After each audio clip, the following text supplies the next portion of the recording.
Halo semua, balik lagi di Security System Support. Kali ini kita akan coba review tampilan terbaru dari Web-based Access Control dari Hikvision, di mana pada tampilannya yang sekarang itu berbeda dengan versi-versi sebelumnya. Nah, kali ini device yang kita gunakan adalah device terbaru.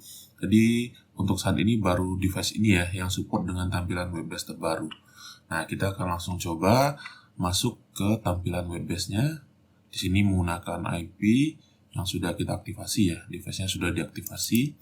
Kita akan coba klik terlebih dahulu. Nah, tampilannya kurang lebih seperti ini, jadi lebih segar dibandingkan web-based access control sebelumnya. Di sini terdapat berbagai pilihan bahasa. Jadi di sini untuk defaultnya menggunakan bahasa Inggris, tapi kita bisa juga mengubah ke bahasa Indonesia atau bahasa yang lainnya. Nah, di sini kalau kita ubah ke bahasa Indonesia, dia akan otomatis langsung berubah ya. Nah, ini cukup menarik jika kita mau mendalami lebih dalam tentang akses kontrol dari Hikvision. Di sini kita masukkan nama pengguna dan juga password yang sudah kita buat untuk aktivasi device. Nah, di sini sudah saya bikin sebelumnya. Kemudian di sini ada fitur lupa kata sandi ya. Nah, di sini akan ada pilihan. Yang pertama menggunakan email. Yang kedua menggunakan verifikasi pertanyaan ya. Nah, tetapi di sini ini harus kita setting ketika aktivasi perangkat. Kalau tidak bisa, kita harus reset menggunakan aplikasi SADP Tools seperti sebelumnya. Nah, di sini kita balik kembali ke menunya, kemudian kita masukkan username dan password. Kita masuk ke web-based-nya ya. Jadi kurang lebih tampilannya seperti ini. Jadi berbeda dengan tampilan web-based sebelumnya itu yang di top bar-nya. Tapi sekarang di sidebar ya, jadi tampilannya juga sedikit berbeda. Di sini sudah ada monitoring page-nya. Jadi monitoring page ini juga cukup lengkap, di mana di sini sudah ada untuk live view-nya langsung. Kemudian di sini kita bisa buka pintu atau remaining open ya, jadi tetap terbuka untuk beberapa menit. Jadi di sini bisa terdapat beberapa kontrol pintu sekaligus. Nah, di sini juga terdapat untuk real time-nya. Jadi di real time di sini akan ada informasi ya mengenai di sini siapa yang masuk, kemudian nomor kartunya berapa, kemudian di sini menggunakan sidik jari atau kartu atau lain sebagainya. Nah, ini tampilannya ya. Lalu di bagian bawahnya di sini terdapat informasi jumlah pengguna, di mana di sini jumlah pengguna ada 85 orang, di mana 83 orang di sini sudah mendaftarkan untuk face-nya, sedangkan 2 ini tidak menggunakan face. Lalu di sini juga 85 orang di sini menggunakan kartu ya. Jadi otomatis di sini 100%, sedangkan yang menggunakan fingerprint itu hanya 1 orang. Jadi ini adalah informasi dasar yang cukup penting sehingga kita bisa mengetahui kapasitas perangkatnya ya. Jadi di sini kita bisa mengetahui untuk device yang kita gunakan DSK1T 320 yang terbaru, di sini kapasitas orangnya itu 500, kapasitas wajah itu 500, kapasitas kartu itu 1000, fingerprint 1000. Nah, itu kapasitasnya. Nah, mungkin di sini ada pertanyaan kalau PIN bagaimana? Nah, untuk PIN saat ini itu masih belum bisa dari web-based-nya. Jadi baik dari web-based ataupun dari device langsung itu belum bisa. Jadi kalau rekan-rekan mau setting untuk PIN-nya itu harus dari platformnya. Jadi bisa menggunakan FMS 4200, menggunakan Hack Central Access Control, menggunakan Hack Central Professional dan platform-platform lainnya. Nah, kemudian di sini informasi dasar dari produk. Model kita gunakan DSK1T320NFX. Kemudian ini serial number-nya ya. Jadi serial number-nya itu tertutup. Jadi kalau mau melihat secara detail, kita bisa klik lainnya ya. Itu akan langsung diarahkan ke menu informasi device-nya. Kemudian di sini versi firmware-nya. Jadi ini versi terbarunya ya. Lalu di sini kita bisa melihat status jaringan. Jadi kalau misalnya ada pertanyaan dari customer, oh ini kenapa offline dan lain-lain, kita bisa melihat dari sini. Nah, di sini status yang terhubung hanya menggunakan kabel ya, sedangkan untuk aplikasi HiConnect ini masih offline dan juga ISUP di sini belum didaftarkan. Nah, jadi kita bisa melihat secara detail. Kita bisa buka pintu langsung dari sini, jadi akan langsung kebuka ya. Jadi di sini akan ada informasi secara real time-nya. Kita juga bisa melihat ini untuk remaining open ya, tapi ini perlu diperhatikan, kita harus tutup pintu secara manual dari aplikasinya atau dari web-based-nya. Nah, kita bisa klik lihat lainnya untuk melihat kejadian real time lainnya. Jadi akan masuk ke bagian event ya nantinya. Kemudian menu kedua di sini ada menu person. Jadi di sini akan muncul semua orang yang sudah didaftarkan. Tadi ada total 85 orang. Ini ada tampilan untuk kolom dan juga list ya. Jadi di sini ada tampilan listnya juga. Untuk ini kita blur ya untuk nama orang dan lain-lain. Nah, di sini akan muncul ya validasinya. Jadi kita kalau bisa melihat, oh ini orang bisa menggunakan akses kontrol ini sampai tanggal berapa, kita akan bisa melihat di sini. Jadi kalau misalnya muncul di tampilan layar, kalau orang itu sudah di luar validasi, berarti kita bisa lihat dari sini. Kita bisa menambahkan orang juga dari sini. Coba ID di sini kita bisa bikin ya beberapa ID. Misalnya ya kita bisa bikin, kemudian nama, nomor lantai dan nomor kamar di sini tidak harus ya. Jadi ini opsional. Kemudian di sini misal namanya Budi. Kemudian di sini nomor kamar bebas, jenis kelamin di sini bisa diisi untuk kebutuhan dasarnya aja ya. Jadi di sini opsional juga. Di sini bisa pengguna biasa untuk visitor atau pengunjung atau blacklist ya. Jadi kita bisa pilih ketiga ini. Kemudian di sini kalau misalnya validasinya misal hanya 6 bulan atau misalnya setahun, kita bisa isi di sini. Atau jika digunakan untuk jangka panjang, kita bisa klik untuk menu jangka panjang ya. Jadi di sini tidak ada batasan waktunya. Lalu kalau di sini Budi ini sebagai operator, kita tinggal klik sebagai administrator. Kemudian di sini kita unggah bisa dari file langsung wajah. Ini harus dari file ya, jadi bukan dari device. Kemudian di sini kita juga bisa menambahkan kartu. Kita bisa klik nomor, kita tambahkan ya nomor kartu di sini. Bisa ada 4 pilihan. Kemudian di sini sidik jari juga sama. Nah, kalau di sidik jari itu langsung dari perangkatnya langsung ya. Jadi kurang lebih seperti itu. Nah, setelah ditambahkan nanti akan muncul seperti ini. Kemudian di sini kita bisa pilih untuk autentifikasinya, apakah sesuai dengan perangkat atau misalnya kita berikan khusus. Jadi khusus di sini biasanya digunakan untuk orang-orang tertentu ya, atau misalnya untuk security itu bisa ditentukan di sini. Jadi karena kita harus samain dengan device-nya ya. Setelah itu kita klik simpan. Nah, dia akan langsung ditambahkan. Kemudian selanjutnya di sini kita bisa cari ya atas nama Budi yang sudah kita daftarkan tadi. Oke. Nah, kemudian selanjutnya di sini adalah eventnya. Jadi event di sini kita bisa melihat event yang terjadi. Misal hari ini ya, kita bisa melihat total ada 42. Di sini contoh, jadi total di sini ada 42 event ya. Tapi di sini maksimal untuk satu page itu hanya 24 halaman. Oke, kemudian di sini kita bisa melihat, kita bisa search berdasarkan ID karyawan, berdasarkan nama atau nomor kartu ya kalau kita mau cari. Jadi kita bisa melihat, oh hari ini dia keluar masuk berapa kali. Lalu kemudian di sini ada informasi atau konfigurasinya, di mana pada konfigurasi di sini ini adalah informasi detail dari device. Sebenarnya bagian depan sudah ada ya tadi ya. Di sini untuk device yang digunakan itu sudah support untuk ini ya. Jadi di sini support untuk kartu, MyVer, kemudian fingerprint dan juga wajah ya. Nah, kemudian untuk versinya di sini kita bisa melihat untuk versi detailnya. Kemudian di sini kapasitas orang, jadi kita bisa lihat di sini untuk event lognya itu totalnya ada 100.000 ya. Sedangkan yang baru digunakan itu 770. Jadi kita bisa melihat di sini secara detail. Lalu di sini ada pengaturan waktu.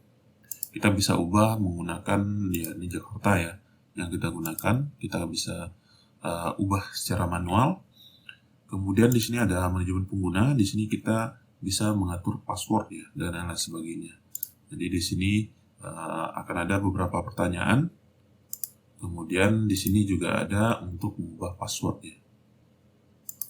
Nah, pertanyaan ini digunakan untuk nantinya kalau misalnya kita lupa password ya, nanti kita akan menjawab pertanyaan ini atau email yang kita gunakan di bawah ini.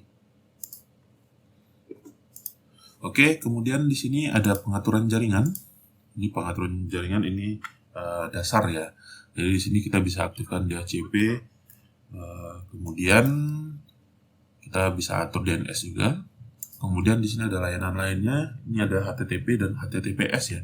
Jadi kita bisa aktifkan HTTPS-nya.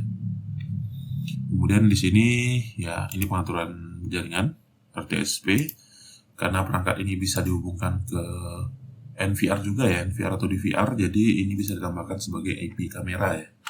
Kemudian di sini ISUP juga bisa kita setting. Di sini ISUP ada dua pilihan ISUP, ada ISUP 5 dan eHome 4, di mana yang sekarang itu sudah ISUP semua ya.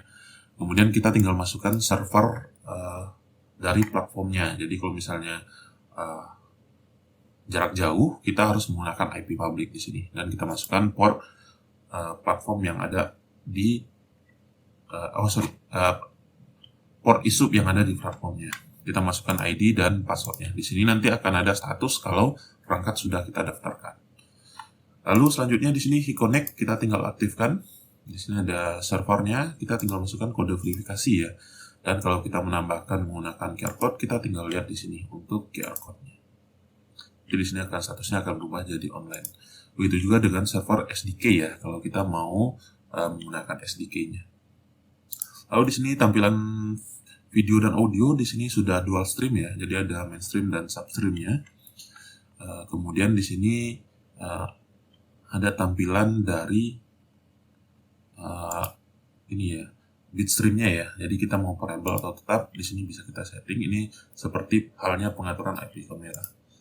Kemudian di sini tampilan gambar, kita bisa konfigurasi, kontras dan yang lain. Kemudian di sini ada pengaturan untuk suplemen light-nya. Jadi kita bisa atur jadwal, misalnya mulai aktif di jam 4:30 sore sampai jam 8 pagi, atau kita bisa selalu aktifkan, kita bisa juga nonaktifkan. Jadi ini ring light yang ada di perangkatnya. Kemudian di sini ini pengaturan video ya. Jadi kurang lebih seperti itu. Kemudian di sini ada pengaturan untuk sidik jari, pengaturan untuk akses kontrolnya. Di sini karena hanya satu terminal, kita bisa pilih di sini mau menggunakan kartu wajah atau sidik jari, atau kita hanya menggunakan sidik jari saja, menggunakan kartu saja, menggunakan kartu dan kata sandi dan lain sebagainya. Jadi di sini ada banyak pilihan. Kemudian di sini intervalnya bisa kita setting. Jadi maksud interval ini adalah pengenalan dari dua wajah yang berdekatan. Jadi misalnya kalau kita setting 3 detik, berarti orang itu akan dikenali dalam waktu 3 detik setelah itu. Nah, sedangkan ini untuk autentifikasinya ya. Jadi berapa detik. Jadi kalau kita mau cepat ya udah kita bikin 0 detik. Kemudian di sini ada alarm untuk maksimum upaya gagal ya. Ini maksudnya kalau misalnya 3 kali ternyata tidak terotentifikasi, dia akan menyebabkan alarm ya pada device. Nah, di sini. Kemudian di sini ada deteksi perusakan. Jadi ini tempernya ya. Jadi tempernya kalau diaktifkan nanti ketika perangkatnya dicopot itu akan ada alarmnya. Kemudian di sini ada pembalikan nomor kartu. Nah, ini sedikit berbeda ya. Jadi ini untuk keamanan sebenarnya. Jadi kalau ini kita aktifkan, itu nanti kartunya itu akan dibalik ya nomor kartunya. Kemudian di sini ada parameter pintu, kita bisa berikan nama pintu, kemudian berapa lama pintu itu akan dikunci kembali. Kemudian di sini ada alarm habis. Jadi di sini kalau 30 detik pintu itu tidak dikunci, itu akan menyebabkan alarm ya. Jadi ini bisa disetting, tetapi untuk device ini tidak ada alarm out-nya. Nah, ini perlu diperhatikan. Kemudian di sini durasi buka diperpanjang ini artinya ini kalau kita aktifkan remain open ya, atau tetap terbuka. Jadi di sini waktunya ada 15 detik. Jadi kalau misalnya kita buka pakai wajah biasa itu 5 detik, kalau kita aktifkan remain open-nya itu bisa kita atur dari sini. Maksimal adalah 255 detik ya. Kemudian di sini durasi first open ya, first open dengan orang itu bisa juga kita aktifkan. Jadi sampai 1440 menit. Jadi contoh kantor itu tidak bisa dibuka oleh sembarang karyawan. Jadi harus bosnya terlebih dahulu masuk, baru karyawan-karyawannya gitu. Nah ini bisa kita aktifkan sampai 1440 menit. Nah selama itu berarti orang kedua dan seterusnya itu bisa masuk. Tetapi kalau sudah di luar itu nanti Berarti bosnya tadi atau orang pertama ini harus nge-tap kartu terlebih dahulu. Kemudian di sini ada Dures Code, kemudian super password ya. Jadi ini bisa disetting. Kemudian di sini ada parameter terminal ya, karena ini hanya akses kontrol, jadi ini bisa disetting untuk akses kontrol saja ya. Jadi tidak bisa dia sebagai reader. Jadi berbeda dengan tipe device yang sebelumnya. Untuk tipe device ini itu hanya bisa digunakan di satu terminal saja. Jadi dia tidak ada RS485 atau Wigan-nya. Kemudian di sini pengenalan kartu bisa NFC, bisa MyFair. Ini tidak bisa proximity ya. Jadi yang proximity harus yang EFX ya. Kemudian di sini bisa juga untuk iKTP. Jadi iKTP itu menggunakan CPU ya. Kemudian di sini untuk tipe kartunya, jadi kita bisa pilih menggunakan Wigan 26 atau 34. Ini tergantung panjang nomor kartunya ya. Jadi bisa kita setting.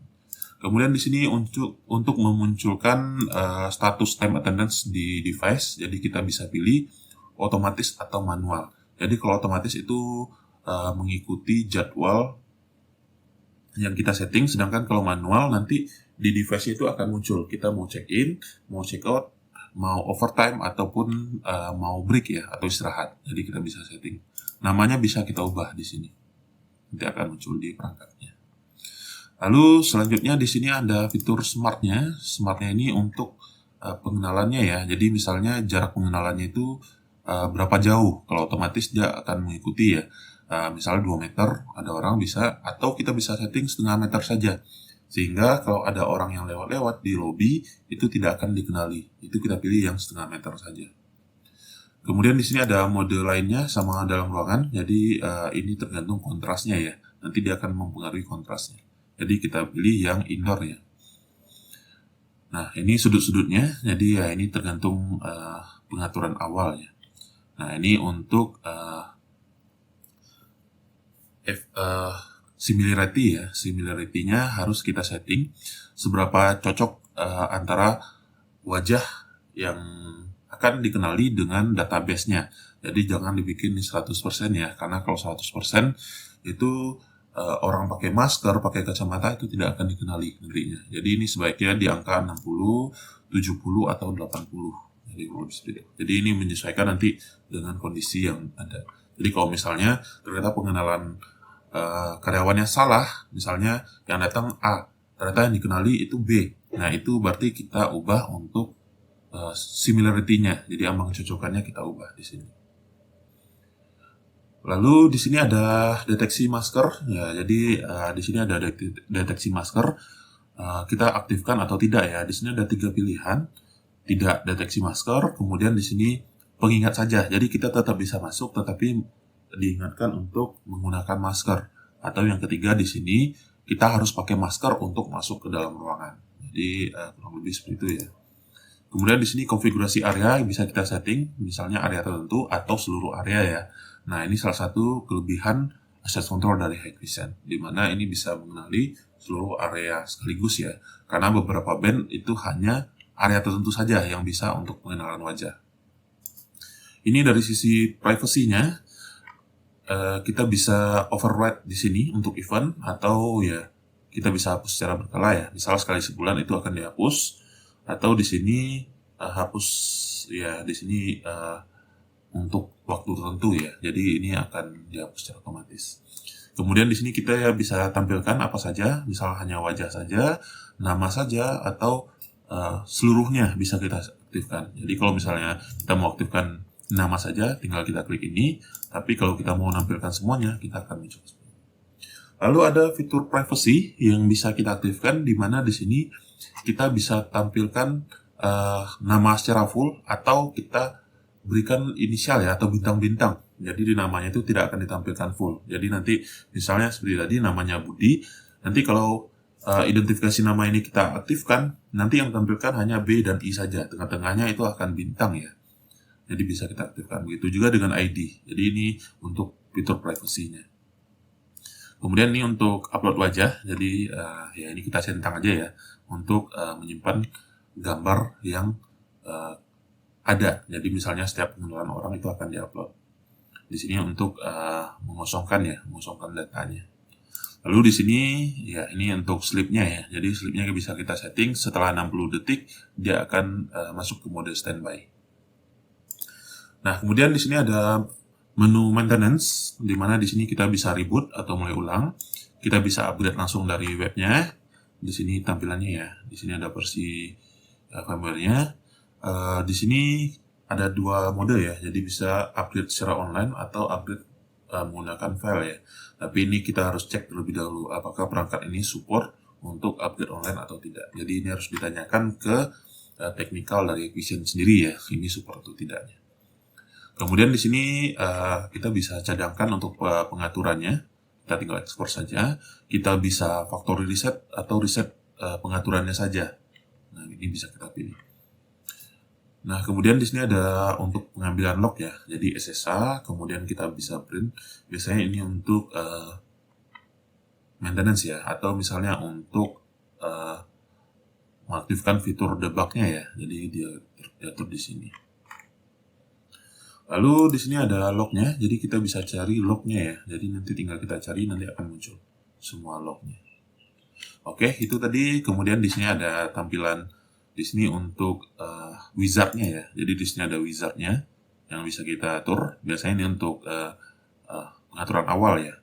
Kemudian di sini ada juga untuk download plugin-nya. Kita bisa download untuk menampilkan menu-menunya ya.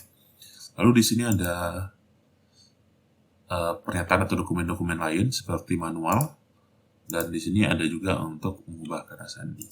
Nah, itu tadi seluruh pengaturan dari akses kontrol terbaru dari Hikvision. Oke, kalau ada pertanyaan silakan di kolom komentar ya. Oke, terima kasih semua. Sampai ketemu di video kita berikutnya.